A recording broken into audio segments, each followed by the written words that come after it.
ઉપરવાસમાં ભારે વરસાદને કારણે ધરોઈ ડેમમાંથી પાણી છોડવામાં આવી રહ્યું છે, જેના પગલે સાબરમતી નદીમાં પાણીની આવક સતત વધી રહી છે। આ પરિસ્થિતિને ધ્યાનમાં રાખીને વહીવટીતંત્ર એલર્ટ મોડ પર છે અને નદી કિનારે આવેલા ગામોને સાવચેત કરવામાં આવ્યા છે। ડેમમાંથી પાણી છોડાતા સર્જાયેલું દ્રશ્ય જોવા જેવું છે અને મોટી સંખ્યામાં સ્થાનિક લોકો માછલી પકડવા માટે ડેમ પાસે ઉમટી પડ્યા છે। આ ઘટના પૂર અને તેના પ્રત્યે તંત્રની સજ્જતા બંનેને દર્શાવે છે। તારીખ 5, 6 અને 7 જે પ્રમાણે અમદાવાદમાં કે આજુબાજુના જિલ્લાઓમાં યલો એલર્ટ આપ્યું છે, ત્યારે ધરોઈ ડેમમાંથી જે પાણી છોડવામાં આવ્યું છે, આ ડેમ છે, ડેમના તમામ દરવાજા તમને કેમેરામાં દેખાઈ રહ્યા છે। તમામ જે દરવાજા છે એ સુરક્ષા માટે ખોલી દીધા છે અને પાણીને આગળ વહેતું કર્યું છે।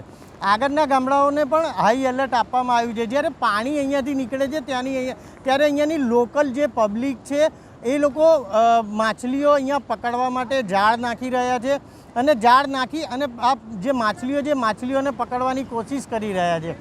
આ જે પાણી છોડ્યું છે એ પાણીને લઈ અને તમામ વાસણા બેરેજના તમામ દરવાજા ખોલી દેવામાં આવ્યા છે, પણ અહીંયા જે સ્થાનિકો છે એ સ્થાનિકોને મોજ પડી ગઈ છે। તમને આજુબાજુમાં બધે સ્થાનિકો જે છે એ પોતે માછલીઓ પકડતા દેખાશે।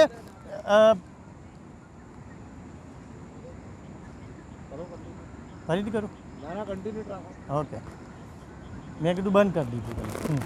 અહીંયા સ્થાનિકો છે એ બધા માછલી, અહીંયા બાજુમાં બી ઘણા બધા છે। શું કહેશો? જ્યારે શું કહેવાય, આપણે એમને પૂછવાનો પ્રયત્ન કરીએ કે અહીંયા બધા ભેગા થયા છે તો શેના માટે થયા છે, કારણ કે કિનારો છે, તો શું કહેશો? તમે અહીંયા આવ્યા છો, અત્યારે પાણી છોડ્યું છે, જોવા આવ્યા છો કે માછલી પકડવા? અમે પાણી જોવા આવ્યા છીએ। પાણી જોવા આવ્યા છો? કેવું, શું કહેશો? આ પાણી આટલું બધું છોડ્યું છે? બહુ પાણી છે। બહુ પાણી છે? બહુ જ પાણી છે। બીજા સ્થાનિકોને બી પૂછીએ આપણે। અહીંયા ભાઈ છે, શું નામ આપનું? અરુણભાઈ, અહીંયા શું શેના માટે આવ્યા છો તમે? હું અહીંયા પાસમાં નોકરી કરું છું, ડેમ જોડે, તો અહીંયા તો મારે રહેવાનું જ રહે, એટલે પાણી હાલ ફેર બહુ વધુ આવી ગયું છે, પહેલાં કરતાં વધારે। આગળનું જે અંદર નદીના કિનારે લોકો રહેતા હતા ને, એમના લોકોના ઘરમાં પાણી આવી ગયું એવી વાત મને મળી। મારા સગાવાલા જ થતા હતા। હા, તો એ લોકો અમને આજે રેસ્ક્યુ દ્વારા છે ને એમને ખાલી કરવામાં આવ્યું બધું। એમને રેસ્ક્યુ કરાયા? હા, અને બધું ખાલી કરાયું અને એમનું જે વાયલું હતું ને, જે બધું જતું રહ્યું, જાન જતું રહ્યું। હા, જતું રહ્યું। સ્થાનિકના કહેવા મુજબ અહીંયાથી જે આગળ વહેણ જાય છે, જેમ કે કાશિન્દ્રા, બદરખા, આ બધા ગામોને હાઈ એલર્ટ આપવામાં આવ્યું છે। એ પોતે અહીંના સ્થાનિક છે ને, એમના સગાવાલા ત્યાં એ જ નદીના પટ્ટામાં રહેલા છે। સરકારશ્રી તરફથી એમને રેસ્ક્યુ કરવામાં આવ્યા છે અને એમની જે જમીન છે એ જમીનમાં જે ધાન ઉગાડેલું છે એ ધાન ઉપર તમામ પાણી ફરી વળ્યા છે।